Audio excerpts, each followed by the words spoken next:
All right, here we are, guys, on Metropolis, and at the 12 o'clock position, we have our teal Protoss player from ESC. It is Daisy. And down at the 6 o'clock position, our red Terran player from Dignitas is the one and only SjoW. Yeah, and I'm looking up right now, actually, to see if Daisy is none other than Daisy Prime. Possibly joined a foreign team, perhaps? Interesting. But, yeah, I'd like to look that up real quick. I'm doing it on my smartphone. Well, you take your time. I'll talk a little bit here. Okay. We saw how SjoW reacted in a TVP way back when he played Jax. Of course, Jax went for a very passive style of play. Economically greedy, going up to 3 bases very quickly. So we've seen how Jax likes to play, but we'll see how his Protoss teammate Daisy does. And yeah, because Daisy Prime was a Protoss player, and yeah, same Daisy. So ESC.Daisy, this is former Daisy Prime, who of course was on the Prime team in Korea. Probably still lives in Korea, but did switch over to, it looks like, ESC. Excuse me. I was not aware of that. So I believe Daisy had a couple games in the GSTL, if I remember right. Okay. If anything, I'm sure we've seen him on some of the ESV Korean weeklies, things like that. But definitely a Terran player to worry about. Anyone who has that Korean team house training, obviously you can at the very least usually expect that their mechanics are going to be quite good. Right. I haven't seen Daisy play for quite a while, I'd imagine, so I can't really comment on the style or anything like that of the player. But we'll have to see how he matches up against SjoW.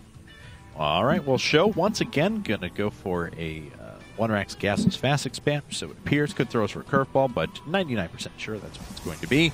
And, excuse me, Daisy, nothing too out of the ordinary quite yet. Could very well be just setting up for a one-gate expand. Could decide to try and put on a little bit more pressure than that. But going to get a pretty good scout of SjoW. Yeah, if you're not going to Nexus first on this map, you're probably going to one-gate expand unless you like feel some sort of early pressure. But, you know, he should see this command center, and because of that, I don't think we're going to see any other tech come out before the Nexus for Daisy. And, wow, even getting the probe away, that's always nice. Yeah, very much so. SjoW going to try and scout around. Well, it's the red boomerang of death. But, oh, never mind, he broke it off. Suppose so. Always comes back, though. Yeah, that's right. Well, SjoW just floating that barracks up to the front now and setting up a little bit of a wall. Daisy, on the other hand, has gone to a Stalker and Warp Gate technology, but nothing really to tip our hand quite yet. Interesting time for that pylon. Usually throw that down to like 23 supply, but may have been a snap decision to throw this off to the side. Don't know if he's looking to detect anything or if this is going to be an indicator of tech, but of course he hasn't started his second gas, which leads me to believe we're just going to see a Nexus next. Yep, probably. Probably. We'll have to kind of wait and see with that. I kind of like what Daisy is doing here. I mean, he may not necessarily even be trying to hide anything, but it's just good to kind of spread things around your bases. As long as you don't put in an arrangement where a Terran can kind of drop and kind of be tucked back behind some buildings, usually you do want to make it harder for them to scan you. So that could just be what Daisy is doing. Look at this. So SjoW going up to 2 gas excuse me, relatively quickly. Yeah, this was the same thing we saw him do in the game on Antigua Shipyard. Yep. He put up his second barracks, then double gas, then third barracks. So it's kind of interesting to note the way he does that. And ending on a tech lab, of course, right away. So back on Daisy's side, yep, indeed, a Nexus coming up. So a one-gate expand. We'll see what he moves into after that. If he's going to prioritize Robo second and then move into gateways afterwards, or if he's going to go for something like a 3-gate, then Robo Bay, and 6-gate quick attack. Well, I mean, if there was ever a time and a place to go for that double... Oh, he's going to actually go for a 3rd command center. Interesting. All right. All right. Well, maybe we're even going to see the gateway Nexus into 8-gate that something like Parting did. You know, I thought, well, that's interesting. 4A. So, I don't know why I felt compelled to read that there, but anyway... well, I appreciate it. With It's my experience of the game. With the 8-gate, I'm trying to... Do you go 2 gases for the 8-gate? Again, I don't play Protoss. Yeah, you can go 2 gases. Okay. You can go 2 gases for the 8-gate, but I don't. You're not going for like the super aggressive, just right? Because you can just chain pump out sentries afterwards. Right.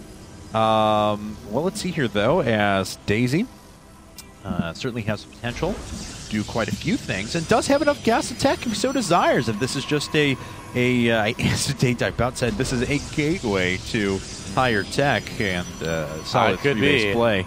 It's a gateway. Well, that's supply depot. That was the most like, what a terrible joke you just told.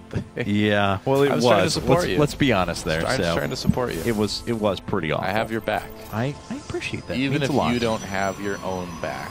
That is true. All right. Well, that Nex is just finishing up now for Daisy.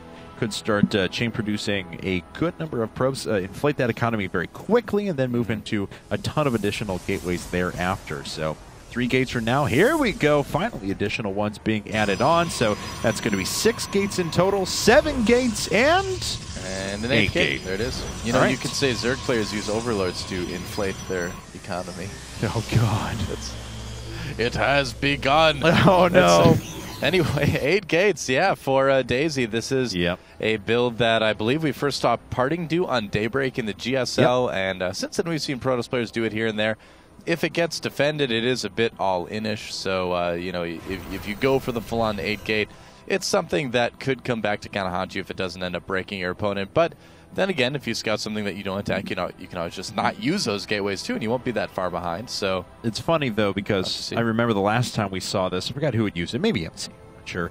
We had a couple angry tweeters that were like, "What are you talking about? All in, they're setting on 3 bases with 65 probes." Well, ladies and gentlemen, it's not just all in terms of economy. There's also all in terms of tech as well. If you set your tech willingly so far back that you're just going to produce essentially like tier 1.5 gateway units the entire time, you are getting pretty all-in-ish because you open yourself up to a high-tech attack. And that is something that could very well happen. No, I'm really glad you brought that up. That's totally true. That's something that a lot of people miss, is that all-in doesn't necessarily just mean economy. Yeah, absolutely. That's a very good point.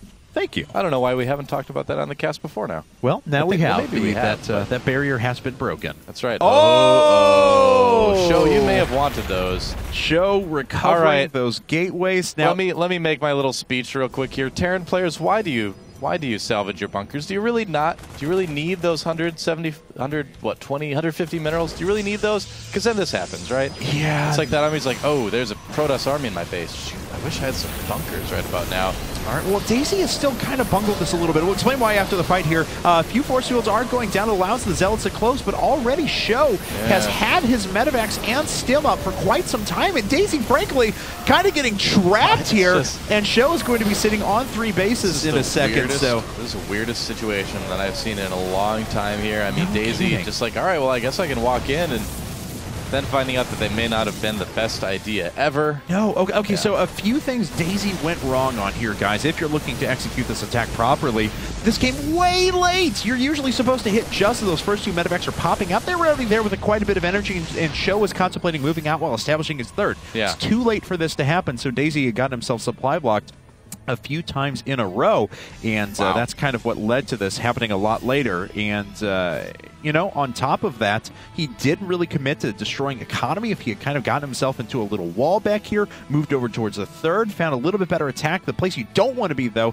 is caught directly between reinforcements, an attacking army, and a bunch of space back here where SjoW can navigate. So yeah, pretty much. So now SjoW's able to put on all the aggression he wants, and I don't believe there's any Zealot charge yet. Nope, no Zealot charge, so SjoW can micro against this pretty much all day. Yeah, shouldn't be too difficult, and it looks like he is going to take out quite a few more forces. He's almost even on supply with his opponent, and is down by 19 workers, which means his army is crushingly larger than Daisy's is right now. Exactly, yep.